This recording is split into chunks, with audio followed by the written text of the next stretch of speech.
You still have your Christmas tree up. What's that about? That's called we were supposed to take it out today. I mean, I don't take it out till It after New looks like Year's. it's 2.5 feet tall. It It looks like the is. easiest Christmas tree to break down. It is literally like 2 feet tall. You don't even take it out. You just throw it in the garbage. Throw it out the window. Yeah, just throw it out the window, whatever. It's adding some nature to Manhattan. Hi, everybody, and welcome to the Disney Top 3. It's the series where Christine and I pick a thing Disney related, and we talk about the things we love about that thing and why we love those things. And then you tell us what things you like and what things you don't like. And this time around, our favorite things are going to be about the favorite things we sleep in Disney.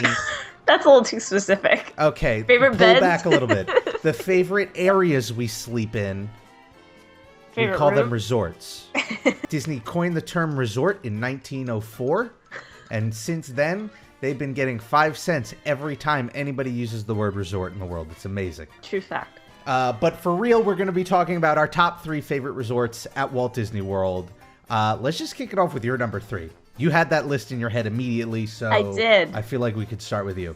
My number 3 is Port Orleans French Quarter. Nice pick. That is my number 3. Partly, obviously, came to mind because we stayed there the last time we were there. But I've been there a couple times before that. Actually, I was there. We were talking about before French Quarter and Riverside were even 2 different resorts. I mean, because they're very small. If you think about it, they're very small resorts separately. Big. So it used to just be Port Orleans. Right. Like, it was the and only they were one. like the size of the other moderates, but now they're tinier, which is fine. I like that. It probably wins even more so now that a couple years ago I actually went to the real French Quarter. And so I got to really compare. Like, when I was there, I wasn't really thinking about Disney, but then when I came back to Disney, I realized, like, oh yeah, this theming is, like, super spot on. Super spot on. It really makes you feel like you're there. But better? Like, I feel like Disney's got a knack at, like, going, Cleaner. like, let's take all the... Yeah, exactly. Let's Cleaner take all and the less nice drunk. things. Yeah, there you go. But like, even, like, the little... We were noticing them when you're walking down the streets, and there's the little, like, horses. You know, the little black... Yeah, for like, tying your horse to. Those are in New Orleans. And so, like, I never really thought about that, I guess, when I was younger and a kid, and I didn't really appreciate that as much. And then you walk down by the river, and the river's really beautiful. It's like, I don't know, just a really beautiful, homey resort. I love the guy who always opens the door at the front in that crazy costume. With the weird hat. He's so great, and he's always, I mean, all cast members are always so happy and welcoming, but, like, especially so for this guy. He's pretty awesome. I love the jazz music. I love the way the food court looks with the big Mardi Gras masks. I don't know. I just like everything about it. It's very, it is very Southern comfort, you know, Louisiana. I like it. Yeah. I would say it didn't make my list, yet if we were to do a list of our top 3 favorite lobbies, the lobby of that hotel is my favorite lobby in Disney World. It's fountain. just gorgeous. Yeah, with the fountain and the glass and the big things hanging from it. It's just like, it's a great entry point into Disney. Like, when I think of entering a Disney resort, that's the resort that comes to mind. Yeah. So I'm a big fan of it. And it also stands out to me because I feel like out of all the moderates, it feels like the most themed without being tacky or without being, like, I know because there's some moderates that I feel like because you're in Florida, it's just like there's, what is it, the beach and yacht and beach, or the yacht and, Caribbean? Or Caribbean. Maybe, like, they're all totally these, like, different. But yeah, that's a little kitschy with its theming, I think. and it's not even that it's just like, well, you're in Florida, so it seems fitting. Whereas, like, I don't know, I guess even though New Orleans isn't too far from Florida, it feels like you're going somewhere else, I guess is what I'm trying to get at. But that's a good number 3. My number 3 actually surprised me because I feel like a couple of years ago, this wouldn't be on my list at all. But my number 3 is the cabins at the Fort Wilderness campgrounds. And this is my number 3 as a surprise because, like, I actually, and I don't know if I ever told you this, Christine, but I didn't want to stay there when we went as a big group trip in 2012. I was outvoted on that. Everyone was like, yeah, let's do the cabins. And I was like, I don't really. I was almost actually a little nervous that it was going to, like, hamper the trip a little bit. Because I was like, so much for me is the theming, and I hate nature. Sorry. but I do. Sorry, nature. Sorry, nature. I know it's going to be hard on you, but you're just going to have to live with that. Cabins don't really sound appealing to me, but I really liked it because it felt like you were so isolated from the rest. Like, it's so bizarre. You're in Central Florida, but I felt like I was upstate, like at a cabin somewhere, except with nice weather, like a nice part of spring or something. And I just liked how communal everything about the area felt. It's nice, it's quiet, it's peaceful. It was great for when we went because we were in a group of like 6 people, so we all got to stay in one cabin, which was great. Yeah. And it just, I don't know, it felt nice and private, which was cool. And I like the idea when you have the time to spare of, oh yeah, you need to take either a nice long walk to the boats or the buses, or you need to take a bus to get there. And it just added to the resort experience. Also, I like that we were just a walk away from the, wow, why am I blanking on what it's called? What am I blanking? Why am I blanking on the name? Walk from what? The dinner. Hoop-de-doo. Hoop-de-doo. Oh my gosh. I think you need to go back immediately. I think my brain just No, I think my brain just constantly tries to forget Hoop-de-doo for some reason. I just like all of that. Yeah. To add on to that, I mean, yes, it's a very different experience. Like, you have a kitchen and you can bring in your own groceries if you want. And there's like a little deck that actually had like a barbecue and like a picnic table. So I think it's like really nice for families. Obviously, It's one of the few resorts where you can have more than 4 people in a room.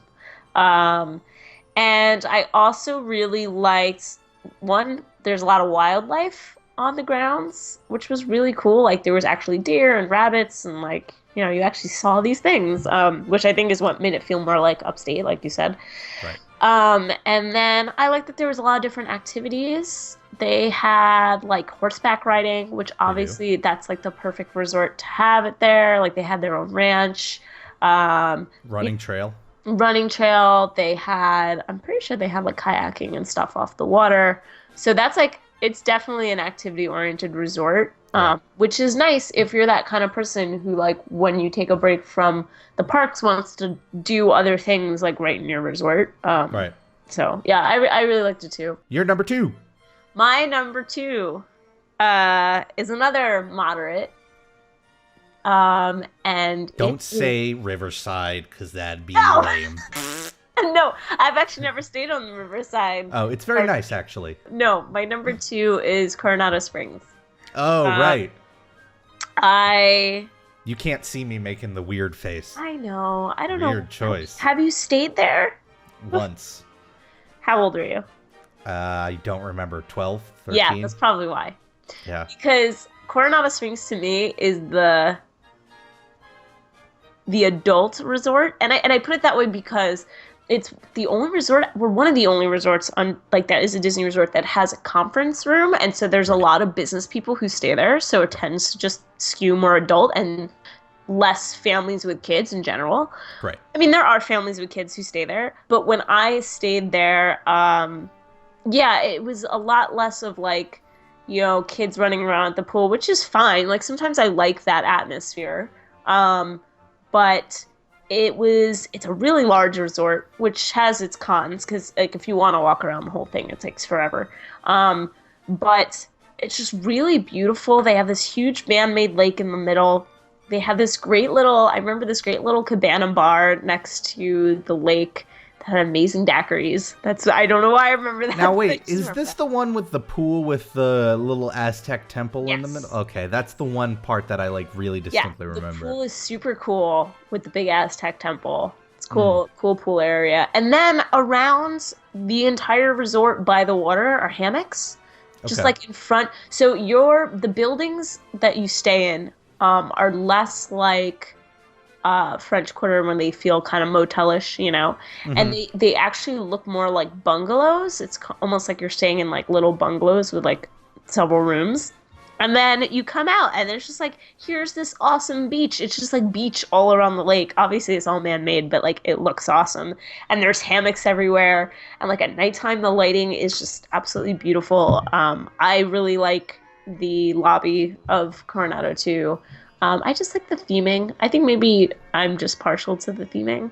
But I just remember it feeling like a very just felt like a very romantic, very quiet, nice resort. Like it was a relaxing resort to me, as opposed to like I stay at Pop when it's just like high energy and there's just people everywhere. And gotta get to the park. Gotta get to the park. And giant things, and you know, like this is like the opposite of that. Like the absolute opposite of that. It sounds like a great place to stay and like go over your 401k and plan for retirement, I guess. Maybe that's what I do on my vacation. My number 2 is kind of a little in that similar vein, but way cooler than your pick number 2. Wow. And that is Disney's Boardwalk Inn, because it's the boardwalk. I almost thought of that as my number 2, but go on. It definitely, it again, like I think Port Orleans or like any of the deluxe resorts, you know, your Grand Floridian, it's themed, but it's like this one unified theme that's very classy, right? Compared to something like a Pop, which is fun, but is also like, let's make a giant, you know, yo-yo and put it on the stairwell. This is, you know, trying to replicate something that is out there. It's reminiscent of the Jersey boardwalks, the Atlantic. But of like the Atlantic City, right? But the old classy Atlantic City, not the Jersey Shore. Let's go to AC this weekend. Hey, we're up there, okay? And it's just a beautiful resort. And what really I like about it and why it made my list is just its integration with the boardwalk as an entertainment spot for people who aren't staying there. Because yeah, it's the resort, but on the bottom layer, on the other side, it is the boardwalk where you can go grab dinner at a number of locations, or go to, like, I know they have the dueling piano bar, or you could just ride bikes on the boardwalk. You could walk over to Epcot, and it's very lively. And it's just, again, similar to Port Orleans. It is a place that transports me somewhere else, which I really like. And it does it in a very nice and classy way. And the only downside, I would say, is if you have a room facing the boardwalk itself, it could be a little noisy, because, you know, everyone's going about their thing. Maybe possibly my second favorite lobby. Very nice and big and fancy. All right, time for your number 1. Number 1. Why is it French Quarter again? So I think I already know your number 1, and you probably obviously number 1, because we talk about these resorts to each other and about other dream resorts all the time. Right. And I'm making this statement right now, Rob. I am spending 2 nights at this resort. The Swan, 2 in the Swan, 2 in the Dolphin. No. Oh, it's not the Swan and Dolphin. Okay. In our next trip, it's 2017. I'm making it happen. I'm making this promise to myself. Start saving those just pennies. 2 nights. Even if I can't afford a full week, I'll swap and pop, and it'll seem like even more amazing. But my number 1 is the Polynesian Resort. God, I don't even know how to talk about how much I love this place. It's just like, from the outside, it's awesome. Like when you take the monorail like around the building, like just from the outside, the theming is just really wonderful. And now they've built like those other rooms that like go out on the water, which is so cool. There are resorts like that on like Caribbean islands and stuff, and I think that's what they were trying to mimic. And then they have their own beach, which you can go out on and roast marshmallows, which I did one time, and it's just like really, really pretty. And then, now, do you mean marshmallows solo, or do you mean s'mores? Marshmallow solo. I don't know. Were they making s'mores? Maybe they were making s'mores. I don't remember. Why would you just stop? Why would you go 90% of the way to bliss, and then you just stop at marshmallows of all? Like, that's the worst part of a s'more. It's granted it's good, but it's the worst of the 3. I'll go submit a suggestion to do. You should. I bet you I was probably wrong, and they were making s'mores. The lobby is awesome. The music's awesome. They have Dole Whips there. I mean, come on. Like, they have Dole Whips at resort. Right. Winner. But also Ohana. I don't think. Have you ever eaten there? I don't think I have. Okay. I've eaten somewhere at the Poly, but I was so young. I don't think it really counts. It's so Ohana means family, obviously. So this is like family style meal. So you'll sit with your people, but you might be sitting with like another family or friends or whatever. And it's just, they keep bringing out meat, man. They just keep bringing out food and barbecue, and they just keep putting on your plate. it's really great. And then they do fun little like games with the kids, like in the middle of the restaurant. I did it for Wishes, so they piped in the music, and you got to watch Wishes from the window. We're definitely gonna go next time. Okay. But so I love that. It's just the rooms are just unbelievably beautiful, and of course the proximity to the Magic Kingdom. Who doesn't want to stay on a monorail line resort? I just love it. I love the idea of like an exotic island vacation in general. So if I can get that from going to Disney and have that experience, I'm all for it. So nice. Yep. I'm going to be 100% honest with you right there. At one point when you mentioned us going to Ohana, I was like, oh, you know what? That'd be a good substitute for Hoop-Dee-Doo. And then for about 15 to 20 seconds, I was just thinking about how much I love Hoop-Dee-Doo and how much I would love to eat everything that Hoop-Dee-Doo has to offer right now. My number one, if you hop on that monorail and then take it to Ticket and Transportation and take a bus out of property, is the Hilton off of I-4. No. Which Hilton, Rob? There's like 10 of them. Any one of them, because they're perfect. This video is sponsored by Hilton Hotels. It is, of course, Disney's... Anybody who watches any of my videos know it's going to be a Contemporary. Of course it's the Contemporary, because it's the best hotel in all of Disney. It's just... Except for the Polynesian. A monorail goes through it. I don't... Yeah. Who cares about Dole Whips when you can ride a monorail through the building? To be fair, you can ride the monorail to the Polynesian to visit me, grab a Dole Whip, and then ride it back to your room. Right, through the building. Great view. You get a great view of the Magic Kingdom. Watch fireworks. Has the restaurant on top. You get a great view. Grill. Yeah, great view Fantastic, of Wishes. I will say that. Yeah, exactly. I consider Port Orleans French Quarter to be the best lobby because I'm thinking of lobby in the literal terms of where you're checking in and stuff. Right. Contemporary's lobby is pretty unforgettable, to be honest.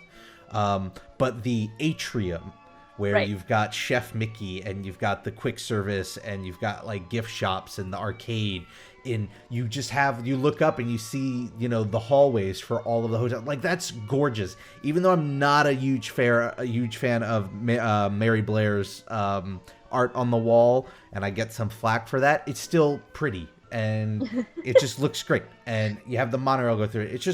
It's so perfect in every way. And then on top of that, it's funny because when I stayed, it was like the late 90s, and for the name Contemporary, it wasn't that special. But I've taken a look at the rooms because I definitely cannot afford to stay there yet. And I will have the dream of doing that for a whole week one time. But you look at the rooms today, they are pretty modern and sweet, and like the sort of place I wouldn't mind staying in for more than just a vacation. So for all those reasons, it's my number one hotel. I love going there. That's the one hotel where I will go every trip for one reason or another, whether it's to go eat or just walk around the atrium or, just as an excuse to take the boat. There you have it. Our top 3 resorts in Walt Disney World. What I want to know is, what are your top 3 resorts in Walt Disney World? Let us know in the comments below. Let us know why our picks are perfect or why they're the worst or in between. You could throw ideas for other top 3s you want to see us do down in the comments below, or also on Twitter. I'm at Rob Plays. Christine? I'm at Ivy Winter YT. And you should also check out her YouTube channel because she does gaming videos and just real life videos and Disney videos. And she's putting out Disney vlogs a lot more often than I put out when it came to our latest trip. So if you want more of our trip, you should definitely check out her channel because it's like a drip feed of Disney over the course like your of the Ivy. year. Yeah, exactly. It keeps you alive. Thanks for joining me, Christine. Can't wait to do this again when we could cover our top 3 bars of Disney soap in Disney World. Boom, I got it. We're out. Easy. Okay. It's whatever that like orangey smelling one is. No, it's the blue one. Okay, you're wrong. It's blue.